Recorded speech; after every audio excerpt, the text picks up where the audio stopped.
네, 하나님의 말씀 에베소서 6장 1절로 3절 말씀 제가 먼저 공독을 해드리겠습니다. 하나님 말씀 에베소서 6장 1절로 3절 말씀입니다. 자녀들아, 주 안에서 너희 부모에게 순종하라. 이것이 옳으니라. 내 아버지와 어머니를 공경하라. 이것은 약속이 있는 첫 계명이니 이로써 내가 잘되고 땅에서 장수하리라. 아멘. 자, 앞에 보시고 한번 같이 읽읍시다. 앞에 보시고 큰 소리로 읽지 않으셔도 됩니다. 시작. 자녀들아, 너희 부모를 주 안에서 순종하라. 이것이 옳으니라. 내 아버지와 어머니를 공경하라. 이것이 약속 있는 첫 계명이니 이는 내가 잘되고 땅에서 장수하리라. 아멘. 오늘은 이 본문 말씀 에베소서 6장 1절로 3절 말씀을 통해서 부모에 대한 그리스도인들의 자세, 부모에 대한 우리 성도들의 자세가 어떤 것인가, 이런 측면에서 말씀을 전해드리겠습니다. 스페인 속담에 한 아버지는 10명의 아들을 기르지만 10명의 아들은 한 아버지를 공양하지 못한다 라는 이런 속담이 있습니다. 또 우리나라 속담에도 10손가락에 어느 손가락 깨물어 아프지 않을까, 자식은 내 자식이 커 보이고 배는 남의 배가 커 보인다, 또 자식을 갖기 전에는 부모의 은혜를 깨닫지 못한다, 이런 속담들이 있습니다. 링컨이라는 분 알죠? 미국의 16대 대통령이었던 링컨은 내가 성공을 했다면 오직 천사와 같은 어머니의 덕이다 라고 이렇게 했고, 또 이 사자성어에는 혼정신성이라는 이와 같은 말이 있는데요, 이 말은 조속으로 부모의 안부를 물어 살핌이라는 뜻입니다. 그래서 부모님에게 효도하는 것은 아침 저녁으로 같은 집에 살더라도 부모님이 어떠신가 이렇게 살피는 것이 바로 효도다, 이런 의미가 담겨져 있습니다. 이 공자는 아버지 어머니가 계시거든 멀리 떨어져 놀지 말 것이며 놀 때는 반드시 그 가는 곳을 알려주니라 라는 말씀을 남겼습니다. 이 자식을 염려하는 부모의 마음을 오히려 표현한 것입니다. 자식이 부모에게 어떻게 할 것인가, 그것이 아니라 이 자식을 향한 부모의 염려하는 마음, 이것을 표현하는 것입니다. 지금은 뭐 지구 반대쪽에 뭐 미국이라든가 남미라든가 그런 데 가서도 살고 그렇죠. 지금은 정해지지 않는 이와 같은 온 세계에 흩어져서 가족들이 살기도 하고 그렇습니다만, 그러나 가까운 데 살든지 먼 데 살든지 간에 부모는 항상 자식들을 염려하고 또 걱정하고 그 마음에서 놓지 못하는 것, 이것이 바로 부모다라고 하는 사실입니다. 그런데 성경에는 구약 성경을 막론하고 이제 신구약 성경을 막론하고요, 효도에 대한 수없이 많은 교훈이 나타나고 있습니다. 다양한 사례와 영화도 있습니다. 이와 같이 성경에서 효도에 대해서 강조하는 것은 효도하는 것이 곧 하나님을 섬기는 것이요 하나님의 백성으로서 그 무엇보다도 더 중요하기 때문이다 라고 하는 사실입니다. 그러므로 우리 성도들이 하나님을 잘 섬긴다 이렇게 했을 때는요, 당연히 효도도 잘하는 우리 성도들이 돼야만 된다라고 하는 사실입니다. 오늘은 이제 어버이 주일인데 이 교회에서 오늘은 어버이 주일로 지킵니다. 그런데 뭐 지킨다거나 그런 것보다도 오늘은 이와 같이 5월달이 가정의 날이고, 그리고 지난주에는 어린이 주일, 오늘은 어버이 주일이니까 이 하나님의 이 말씀을 통해서 효도에 대해서 성경이 어떻게 가르치고 있는가, 이런 부분에 대해서 상고함으로 우리가 교훈을 받는 시간을 갖도록 하겠습니다. 제일 먼저 이 본문 1절에는 부모에 대한 순종에 대해서 가르치고 있습니다. 자녀들아, 너희 부모를 주 안에서 순종하라. 이것이 옳으니라, 이렇게 가르치고 있죠. 이것이 옳으니라, 이 말씀을 끝에다 붙인 것은요, 효도와 관련하여 부모에게 순종하는 것, 더 이상의 다른 이론이 있을 수 없다라는 것을 단적으로 말씀하고 있는 것입니다. 특별히 너희 부모 그랬죠. 너희 부모, 이 말씀은 자녀와 부모와의 관계를 의미를 합니다. 이 부모와 자녀와의 관계는 이 세상에서 단 하나만 있는 유일한 관계입니다. 부모와 자녀와의 관계는 바꿀 수 없는 관계이며 우리가 선택할 수 있는 관계가 아닙니다. 그 누구도 부모를 선택하고 이 세상에 태어났다거나 그러지 않잖아요. 또 부모가 자식을 선택했다든가 그런 경우도 또 있을 수가 없습니다. 그래서 이것은 천륜이고 하나님께서 이제 제정하신 것이기 때문에 이 부모와 자식과의 관계는 바꿀 수 없는 관계이며 또 우리가 선택할 수 있는 관계가 아니라는 것입니다. 그러므로 부모와 자녀와의 관계는 하나님과 인간과의 관계처럼 절대적인 관계이며 우리가 예면할 수 없는 관계인 것을 먼저 우리 성도들이 마음에 두시고 이 본문을 이제 본문을 통해서 교훈을 받는 것이 합당한 것입니다. 이 효도와 관련해서 그 누구 한 사람도 나는 효도를 잘했다 이렇게 떳떳하게 말할 수 있는 사람은 없다고 합니다. 그때는 형편이 어쩔 수 없었어. 그때는 철이 없었어. 그때는 너무 어려워서 등등 이와 같이 부모에 대해서 효도하지 못하고 이 세월은 흘러가고 말았습니다. 저 자신도 이때 돌아보면은 그때 부모님에게 이렇게 좀 해드렸어야 되는데 왜 그렇게 해드리지 못했을까? 왜 내가 그렇게 행동했을까? 이런 것들이 지금도 마음이 아프고 때때로 또 제가 그런 생각이 너무 깊어져서 이러다가 내가 또 우울증 걸리는 것이 아닌가 할 정도로 부모님에 대해서 대단히 죄송스럽고 그런 마음이 지금도 참 많이 있습니다.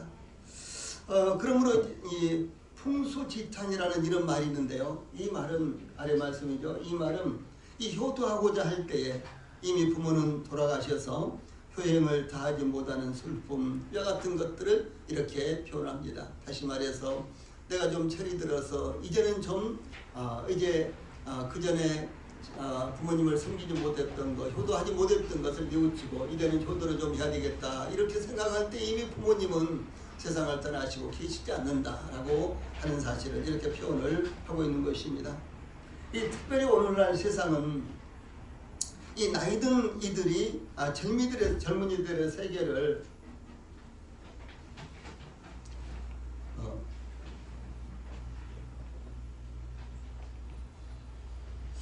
특별히 오늘날은 이 나이든 이들이요 젊은이들의 세계를 따라가지 못합니다.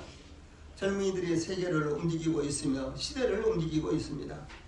현재 OECD 36개국 중에서요 15개국이 30, 40의 이와 같은 젊은 리더들이 국가를 책임지고 있습니다. 뭐 대통령이라든가 총리라든가 이런 사람들이요 36개국에서 무려 15개 나라에서 30대, 40대가 대통령이라든가 총리라든가 그렇다라고 하는 사실이죠. 지난해 핀란드의 총리가 된 인물은 이 34살인 산나 마린으로서 세계 최연소 총리인데 여성입니다. 또 뉴질랜드의 저신자 케이트 로렐 아덴이라는 총리는 37살에 총리가 됐고요. 뉴질랜드는 전부 다 총리에서부터 장관 100%가 다 여성이랍니다. 그래서 여성 절반, 남성 절반 이렇게 법적으로 정하자. 헌법을 개정해가지고 법적으로 정하자. 왜냐하면 여성들만 되다 보니까 많은 문제점이 또 있는 모양이에요. 그래서 반반 이렇게 헌법을 제정해서 그렇게 하자. 뭐 이렇게들 하고 있는데 핀란드라든가 이런 나라들도 여성들이 거의 대부분 다 정치에 이렇게 등용을 해서 이제 국가를 다스리고 있는 그런 나라입니다. 예, 그런가 하면은 우크라이나의 알렉세이 곤차룩 총리는 35살이에요. 또 그런가 하면은 2015년에 44살에 쥐스땡 이 트루도가 캐나다 총리가 되어서요 세간의 화제가 되었습니다. 2017년에는 32살에 세바스티안 크루츠가 오스트리아 총리로 선출되었습니다. 이 사람은 20대에 예무장관이 되었거든요. 우리나라로 말하면 외교부 장관이 되었는데 20대에 그렇게 됐어요. 그런데 이 사람은 32살에 총리가 됐습니다. 그 외에도 영국의 토니 블레어는 44살에 총리가 되었고 이들 대부분은 거침없이 개혁을 이루는 이와 같은 평판이 되고 있습니다. 그런데 이 젊은이들과 기성세대의 생각과의 차이가 참 많이 있습니다. 그래서 어디를 가든지 젊은이들이 중용되고 사회를 주도하고 있습니다. 이 나이 든 사람들은 스마트폰이 있어도 그 속에 무엇이 있는지 알지도 못합니다. 나이 든 사람들은 이같이 스마트폰을 가지고 다니면서도 그것을 활용하지 못하고 기껏 해봐야 뭐 문자 메시지나 보내고요, 아니면 전화나 주고받고 하는 정도밖에 못한다는 것이죠. 그리고 여간 거기에 시간과 마음을 쓰려고 하지도 않습니다. 계속 들여다보고 있으면 머리만 아픕니다. 신경 쓰지도 싶지도 않습니다. 저는 무엇인가 해야 할 것이 있으면 우리 김혜수 전도사한테 부탁해가지고 이것 좀 해봐, 이것 좀 해줘, 이렇게 제가 하죠. 예, 그러다 보니 사회에서 공동체에서 자연스럽게 밀려나는 것입니다. 또한 이것은 공동체나 사회에서 경시되는 결과를 초래하게 되는 것입니다. 지금 현재도 앞선 이와 같은 젊은이들 혹은 세상은요, 대부분 다 스마트폰 안에서 세계가 움직이고 있습니다. 그들의 삶이 모두 다 스마트폰 안에서 움직이고 있습니다. 이번에 그래서 제가 이 부분에 대해서 좀 내 자신이 문제가 있다 이렇게 생각을 하고요, 책 2권을 이제 구입을 했는데 아직 읽지는 않았어요. 그런데 앞으로도 전 세계가요, 스마트폰 안에서 이렇게 모든 것들이 처리가 되고 움직이는 이와 같은 세계가 계속해서 되어나갈 것입니다. 예, 이와 같은 현상은 특히 시대적인 문제가 있습니다. 지금은 인간관계가 새롭게 정립이 되는 그와 같은 시대에 와 있습니다. 현대인들은 과거의 틀은 이미 낡은 것이라는 이와 같은 사고에 사로잡혀 있습니다. 문명과 문화, 과학, 의학 등의 발전은 사회와 시대의 새로운 패러다임을 도덕과 윤리가 무너지고 이 새로운 의식구조가 형성되었기 때문에 그렇습니다. 우리가 뉴스를 지금 접해서 또 코로나19가 또 이렇게 여기저기서 그야말로 서울에서 제주도까지 이렇게 지금 발발하고 있는데, 이태원 그 클럽에 갔던 그 젊은 사람은 하룻밤에 3군데 클럽을 방문해가지고 그리고 뿐만 아니라 이것저것 강원도까지 이렇게 돌아다니고 며칠 사이에요, 이렇게 함으로 말미암아 그 한 사람 때문에 코로나가 지금 전국에 번져서 앞으로 어떻게 될지 그 추이가요 굉장히 지금 주목이 되고 있습니다.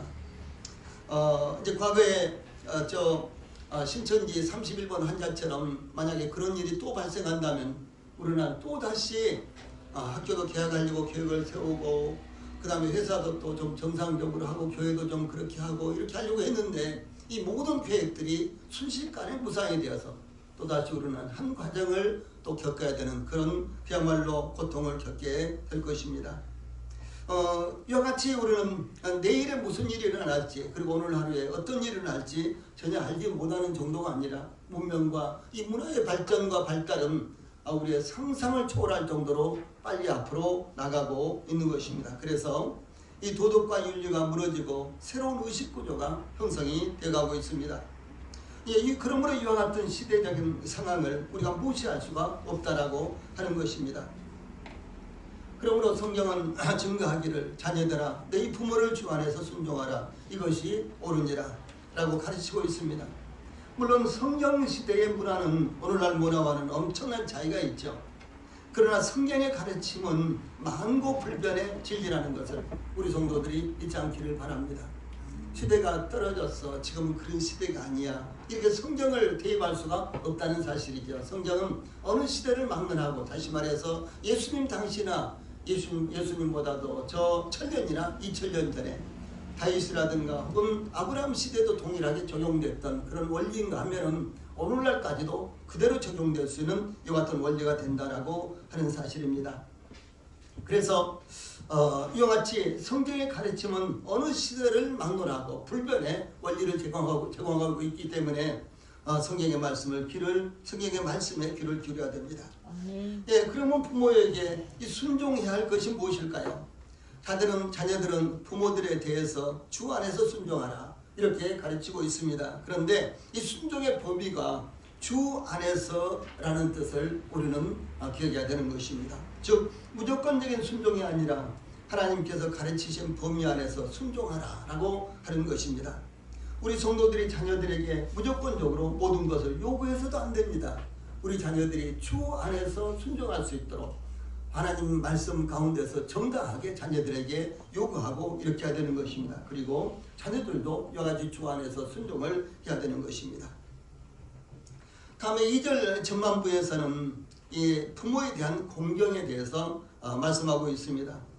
여러분, 이 사귀는 두 팔이 없는 아들이 이제 아주 노모가 된 어머니를 봉양하고 있는데, 두 팔이 없는데도 불구하고 밭에서 일을 하고, 그리고 두 팔이 없는데도 불구하고 요리를 하고 물을 길러오고, 그리고 이제 밥을 해서 어머니에게 이렇게 먹이는 참 안타까운 이런 모습을 여기에 나타내고 있습니다.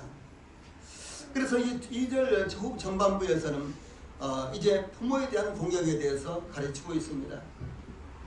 부모에 대한 효도에 대해서요, 내 아버지와 어머니를 공경하라 이렇게 가르치고 있습니다. 그런데 이것은 제일 중요한 것이 우리가 받아도 되고 받지 않아도 되고 우리의 취사 선택에 달려있는 것이 아니라 이것은 명령이다 라고 하는 사실입니다. 그러므로 자녀들이 부모를 공경하는 것은 절대적인 것이며 선택의 여지가 없고 가부를 결정할 수 없는 하나님의 명령이라는 것을 말씀하고 있습니다. 이 공경하라, 이 말씀이 어떤 의미인가, 어떻게 부모에게 효도할 것인가 혹은 공경할 것인가, 이것을 교훈하는 말씀입니다. 이 공경하라 라는 이 말씀은요, 무겁다, 영예롭다, 영광스럽다 이런 의미고요. 이것은 신약 성경에서는 가격을 정하다, 값을 매기다 라는 이와 같은 뜻입니다. 이와 같이 존경이나 공경이라는 말은 부모님을 보배처럼 여기라는 것입니다. 내 부모를, 내 아버지와 어머니를 공경하라, 내 아버지와 어머니를 보배처럼 여기라, 이런 말씀이라는 것이죠. 그래서 이 존경이나 이와 같은 공경이라는 말씀은요, 부모를 보배처럼 여기는 것을 의미합니다. 그러면 어떻게 부모님을 보배처럼 여길 수가 있을까요? 옛날 이스라엘의 다마라는 곳에 유대인이 아닌 이방인이 한 가정 살고 있었습니다. 그런데 그는 금화 3,000개의 값이 나가는 다이아몬드 한 개를 가지고 있었는데, 금화 3,000개라면요, 이것은 엄청난 값입니다. 지금 전 세계에서 가장 비싼 다이아몬드가 뭐 500억 막 이렇게 갑니다. 그렇게 큰 것도 있어요. 그런데 아마 3,000개라면 아마 그 정도 이상의 값이 나가는 이와 같은 다이아몬드일 것입니다. 그런데 어느 날 이 랍비가 사원을 꾸미는 데 쓰려고 금화 3,000개를 가지고 그의 집으로 다이아몬드를 사러 왔습니다. 이 하나님 앞에 예배를 드릴 이 사원에서 그 다이아몬드를 진열해 놓으면 참 좋겠다, 이런 생각을 가지고요, 금화 3,000개를 가지고 다이아몬드를 사러 그 집에 갔습니다. 그런데 마침 그때 그 사람의 이 부친이 이 다이아몬드를 넣어둔 금고의 열쇠를 베개 밑에 넣고 낮잠을 자고 있었습니다. 난처해진 아들은 낮잠을 주무시는 아버지를 깨울 수 없으니 다이아몬드를 팔지 못하겠다 라고 이렇게 대답을 한 것입니다. 그만큼 막대한 돈벌이가 되는데도 불구하고 낮잠을 주무시는 아버지를 깨우지 않으려는 것은 대단한 효도다, 이렇게 감탄하고요, 이 랍비는 널리 사람들에게 그 이야기를 전했다라고 하는 것입니다. 그 아들은 아버지의 단잠까지도 금은 부하보다도 더 귀하게 여겼다라고 하는 것입니다. 이것이 바로 부모님을 보배처럼 여기는 이와 같은 자세를 말하는 것입니다. 그런데 하나님께서 왜 부모를 공경하라고 명령하고 있을까요? 이 성경에 나타난 아버지는 자녀를 사랑으로 훈계하는 자요, 자녀를 축복하며 불효자식이라도 깊이 이해하고 사랑하며 근심하면서 끝까지 기다리는 이와 같은 분이 바로 아버지입니다. 이 자식에 대한 아버지의 마음은 오로지 끝없는 애정뿐이기 때문에 부모를 공경하라, 이렇게 말씀하고 있는 것입니다. 이 세상에 어느 아버지가 자식에 대한 끝없는 애정을 갖지 않은 그런 아버지가 있겠습니까? 또한 어머니에 대한 어머니에 대해서 성경은 자식을 위해 모든 것을 희생하는 어머니의 헌신된 모습을 증거하고 있습니다.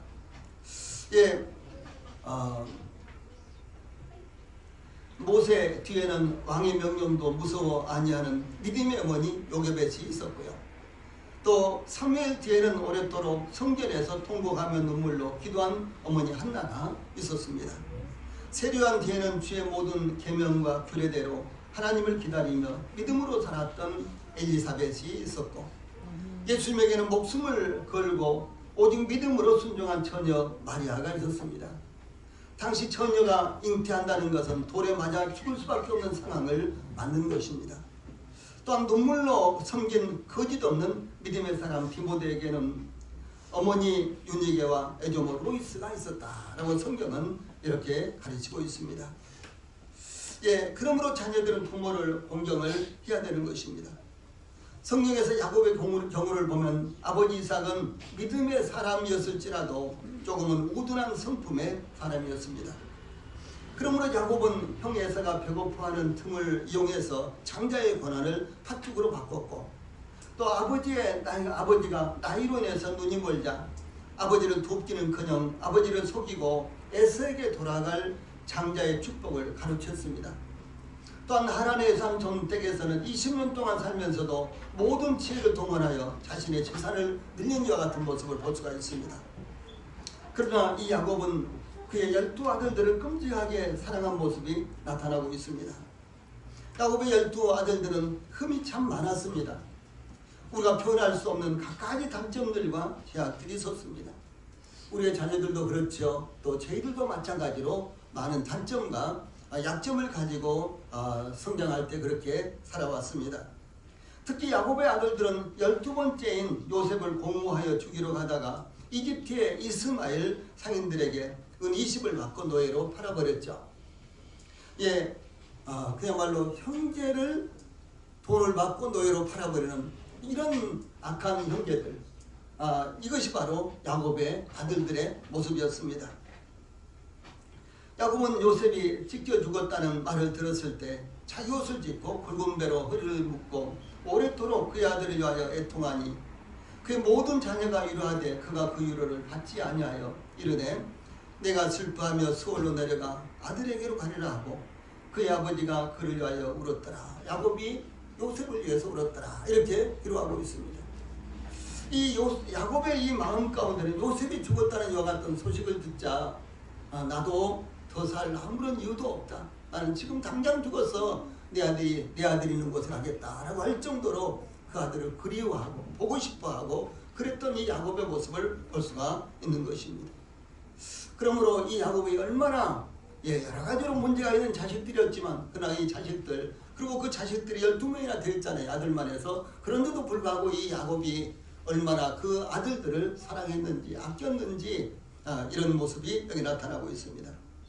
또한 야곱이 임종이 가까웠을 때까지 그의 아들들을 끝까지 사랑했고 죽을 때까지도 그 아들들을 한 사람 한 사람씩 이름을 불러서 일일이 축복하는 이와 같은 모습을 볼 수가 있는 것입니다. 이와 같이 우리의 부모들도 단점도 있고 잘못도 저지르면서 지금까지 살아오셨고 우리를 또 키우셨습니다. 밥도 배부르게 드시지 못하시면서 일도 하고 싶은 대로 할 수 없는 환경에서 하고 싶은 대로 말씀도 못하면서 매어서 이렇게 살면서도요. 특별히 우리의 부모들은 봉건주의적인 여간 사회에서 집안에서도 천대받고 집 밖에서도 자유가 없고 그런 삶을 살았지 않습니까? 우리보다 훨씬 더 어려운 시대에 살면서 우리를 키우셨습니다. 오직 사랑 하나로 오직 모성애 하나로 우리를 키우시면서 자랑스럽게 여기셨습니다. 우리는 어찌하든지 부모님의 사랑의 열매입니다. 그러므로 부모를 공경해야 하는 것입니다. 그러므로 우리 성도들이 부모님이 섭섭하게 했던 것을 마음에 두지 마십시오. 그때 상황이 그럴 수밖에 없었던 것입니다. 많은 또 사람들 가운데 많은 사람들이 부모에 대해서 어떤 감정을 가지고 끝까지 부모와의 관계를 회복하지 못하는 그런 일들도 연예인들 가운데도 많더라고요. 보니까요. 그러나 우리 성도들은 부모님이 혹시 우리 성도들에게 어렸을 때라든가 지금이라든가 섭섭하게 했다고 할지라도 그것을 마음에 두지 마십시오. 그때 상황이 그럴 수밖에 없었고 우리의 부모님은 그런 시대를 살아오면서 마음이 그렇게 고착이 되어 있기 때문에 변화를 가질 수가 없는 것입니다. 그러므로 오직 존경하는 마음을 가지십시오. 또한 부모님이 이미 돌아가신 분들은 부모님에 대해서 아름답고 그리웠던 추억만 가지고 계시기를 바랍니다. 세 번째로 2절 후반절과 3절에서는 부모에 대한 계명은 약속 있는 첫 계명이다 라는 이와 같은 말씀이 나오고 있습니다. 이것이 약속이 있는 첫 계명이다 혹은 약속이 있는 첫 계명이니 라는 말씀은 계명 중에서 가장 중요한 계명이요, 모든 율법을 말씀하시면서 제일 먼저 10계명을 말씀하실 때 그 10계명에 포함되어 있는 계명이다 라는 뜻입니다. 예, 그러므로 무엇보다도 중요한 계명이 부모를 공경하라는 계명이라는 것입니다. 즉 부모에게 순종하고 공경하는 것은 무엇보다도 으뜸이 되는 일이다 라는 것을 여기 첫 계명이다 라고 이렇게 표현을 한 것입니다. 특히 내 부모를 공경하라 라는 계명은 제5계명이죠. 그런데 제6계명은 살인하지 말라, 그대로 간음하지 말라, 도둑질하지 말라, 내 이웃에게 대하여 거짓 증거하지 말라, 그리고 10번째 계명이 내 이웃의 집을 탐내지 말라. 내 이웃의 아내나 그의 남종이나 그의 여종이나 그의 소나 그의 낙이나 물은 내 이웃의 소유를 탐내지 말라 라는 것이죠. 그런데 이와 같이 부모를 공경하는 것은 살인하는 것보다도, 간음하고 도둑질하는 것보다, 또한 거짓말하는 것이나 다른 사람에게 있는 것을 탐내는 것보다도 더 중요하다, 더 우선권이 있는 이와 같은 계명이다라고 하는 사실을 말씀하고 있습니다. 예, 또한 이것이 약속 있는 첫 계명이라는 말씀은요, 계명이라는 것은 하나님께서 인간에게 선포하신 하나님의 법이요 명령입니다. 근데 법은 반드시 지켜야만 되고 지키지 않으면 여지없이 범법자가 됩니다. 계명과 율법은 제가 무엇인가를 설명하는 법조문입니다. 예, 그러므로 구약성경에서 10계명을 말씀하실 때 제5계명으로 부모에 대한 공경, 효대에 대한 말씀이 나와 있는데요. 그런데 항상 이 말씀이 나올 때는 그 다음에요, 효도하는 사람에게는 어떤 보상이 따르는가, 이와 같은 부분이요 계속해서 덧붙여져 있는 이와 같은 계명이라는 것입니다. 그래서 위의 말씀, 내 부모를 공경하라, 그리하면 내 하나님 여호와가 내게 준 땅에서 내 생명이 길리라.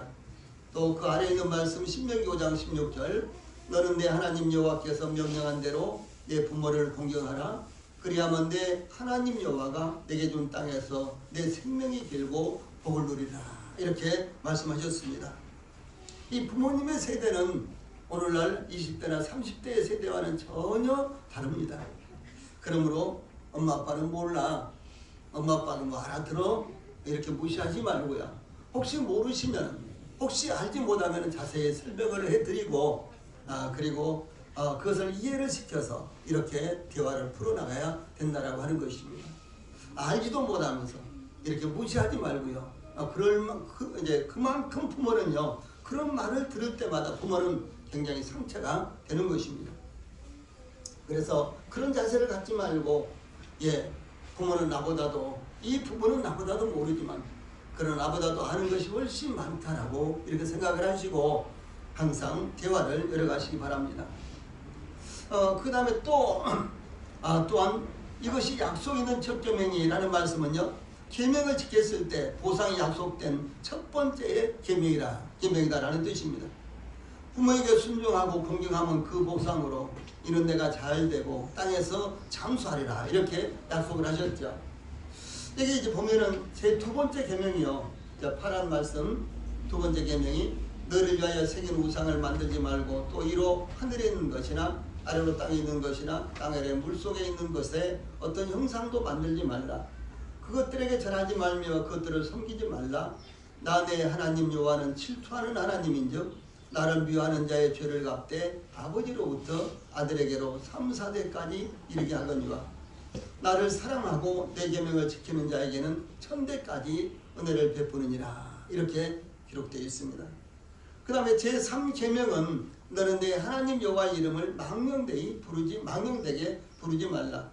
여호와는 그의 이름을 망령되게 부르는 자를 죄 없다 하지 아니하라. 이렇게 이 계명과 3계명 끝부분에는요, 보상에 관해서 이렇게 말씀이 나타나 있습니다.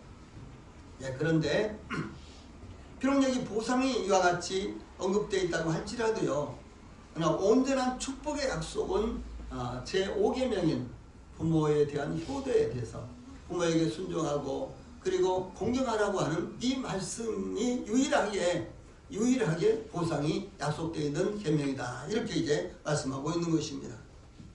우리 성도님들 잘 되기를 원하신가요? 그리고 장수하기를 원하시는가요? 예, 저는 우리 모든 성도들이 물어볼 것도 없이 잘 되고 장수하기를 원하실 것이라고 믿습니다. 예, 무슨 일이 꼬이고 틀어지고 잘 풀리지 않는다면 주 안에서 부모에게 순종하고 부모를 공경하십시오. 또한 장수하는 것만은 복이 아닙니다만 그러나 잘 되고 장수한다면 예, 그것보다도 더 좋은 것이 어디가 있습니까? 잘 되고 장수한다. 예, 그래서 우리 성도들이 잘 되고 장수한다면 그것은 이 땅에서 얻을 수 있는 최고의 복이기 때문에 우리 성도들이 잘 되고 장수를 하셔야 되는 것입니다. 그러므로 우리 교회 모든 성도들이 부모를 주 안에서 순종하고 공경하심으로 하나님께서 약속하신 복을 받아서 누리시기를 축원합니다. 찬송 부르시겠습니다.